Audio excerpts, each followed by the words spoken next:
And Reggae Girls forward Cheyna has officially announced her retirement from professional football at the age of 29.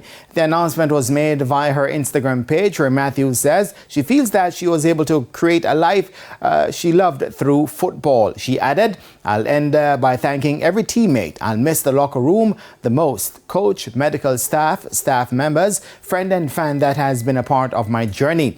To Jamaica, you healed me. Reggae Girls, I'm so glad I've gained lifelong sisters in you all. It's been an honor to play alongside every one of you history makers. I love you deeply." Matthews, who played for the Chicago Red Stars in the American Professional Women's Football League, made 2 World Cup appearances for the Reggae Girls and scored 8 goals overall. Matthews' biggest goal-scoring moment for Jamaica was in 2019 when she hit a 4-timer in a 12-run drubbing of Cuba at the National Stadium.